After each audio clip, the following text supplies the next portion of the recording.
Farzy 5, here you are, ladies and gentlemen, your official Farzy 5 for this game. I started last week after a win with a negative, so let me start this one with a positive after a loss, unfortunately. Hey, Derek Barnett had a good game. 2 tackles for loss, no penalties. All right, more of that, please. Moving on to number 4. I do look at Greg Ward. Look, you're not going to get a lot of opportunities, unfortunately, Greg Ward, even if Jalen Reagor is dropping passes like he did in this particular game. Greg Ward's got to catch that ball. I look at him at number 4. Number 3 I look at on this list. Now, you might say 13 points by a defense. That's great. Giants are one of the worst turnover teams in the National Football League. You could force turnover on this team. A little more aggression, Jonathan Gannon, please and thank you. No, it's not the number one reason, not even close. There's a very obvious reason as to why they lost this game.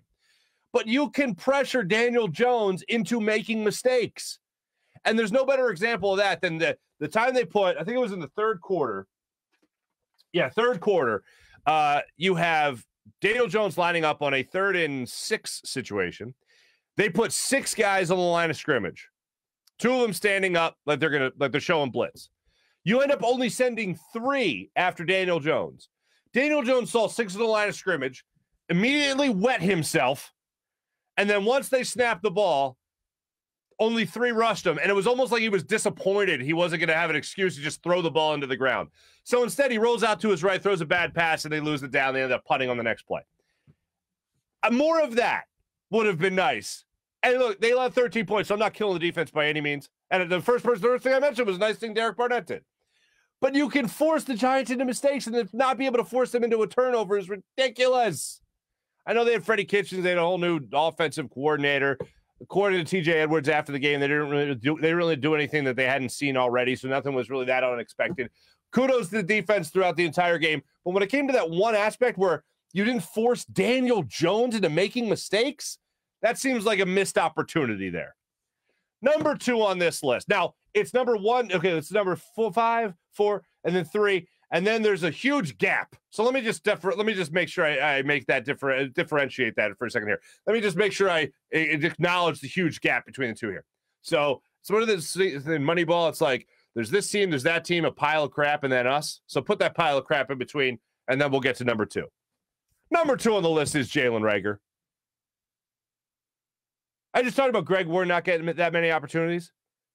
Jalen Reagor hasn't been getting that many opportunities. Got a lot of opportunities in this game. 7 targets, 2 catches.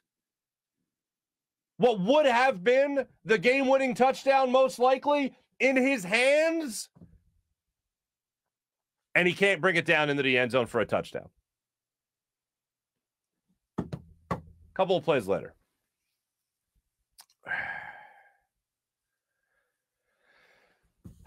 It would not have, I don't think it would have been a touchdown. I know people are saying he dropped 2 in the end zone, 2 game winners.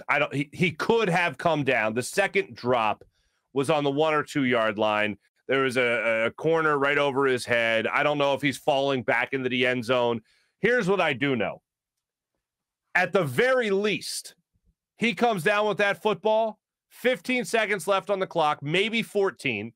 Rush everybody up to the line of scrimmage, spike the ball. You're going to get at least a throw or a run, most likely a throw, into the end zone for a chance at a touchdown. If Jalen Reagor doesn't come down with that ball and just lean back into the end zone to take the lead, they at least get the ball on the 1 yard line for a chance to take the lead on the very next play. They were out of timeouts. They needed to spike the football. It would have been tight, but I think they would have got it done in 14 or 15 seconds.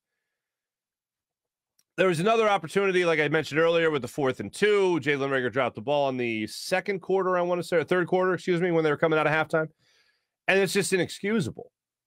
You don't get that many opportunities to prove how valuable you can be in the National Football League. You have to capitalize on every single one of them. And I know he's a first-round pick, and I know he didn't pick himself in the first round, but I remember interviewing Jalen Reagor after he was selected, and yeah, there was no surprise to him he was taken in the first round. He talked after the game about how he wanted to take accountability. He wanted to come out and address the media, and I give him all the credit in the world for doing that. He didn't hide behind anything. He gave you the explanation. He just didn't catch it. First catch could have been pass interference, but it looked like both were hand fighting, and very rarely does that get called, especially in that clutch situation, that big a situation. The second play, the freeze frames that I'm sure you guys have seen now of the hands up here and the football on the face of Jalen Reagor, I'm sure you guys have seen 100 times over. So that's something that you can't do. And then number one on this list for me, without question, Jalen Hurts. And I'm a guy who has waved the pom-poms for Jalen Hurts. I love his mindset, love his work ethic, love that he's trying to do whatever it takes to win. But you can't have bonehead plays like he had in this game. And the one I keep looking at is the second interception, where you're in the red zone, you're threatening to at least score a touchdown, maybe get 3 points out of this at least, just throwing the ball away, and he tries to throw it where you got one green shirt and then you got 4 white shirts around you. You can't make that play. You can't make that throw. This was an awful game by Jalen Hurts.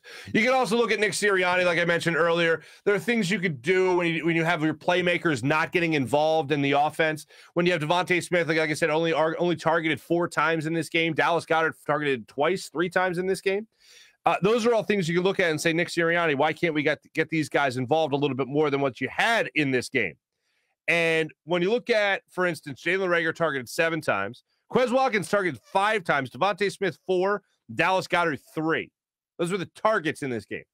Where's the rub route on the outside with Devontae Smith? Try to get him open. Where's a bubble screen to Devontae Smith? Why not on that? Why are we like? I love Greg Ward, man. I work ethic, everything, and he should have gotten more of an opportunity than he's gotten to this point. But why? Oh, why on the first play in the red zone are we going Greg Ward sprint out? Why aren't we doing something that would incorporate Devontae Smith? I mean, that's the type of play that's a one-read play. Your quarterback is getting the snap, running out to his right, literally sprinting out to his right, putting the ball where it needs to be to Greg Ward. Devontae Smith can't run something there. You can't come up with a more creative, maybe a cross pattern, something like that, to get Devontae Smith open to put him in a spot to try to catch a touchdown for you. That just seems like it seems like it's almost too easy. Especially when that guy is great at getting separation. And especially when you did watch the replays, when they did provide on the Fox network, when you did watch the replays, you actually did see moments where Devontae Smith was open, whether that was the first series of the game, second series of the game, where he was open and Jalen Hurts wasn't able to find him, whatever it may be. Then other times throughout the game, you weren't able to scheme him open.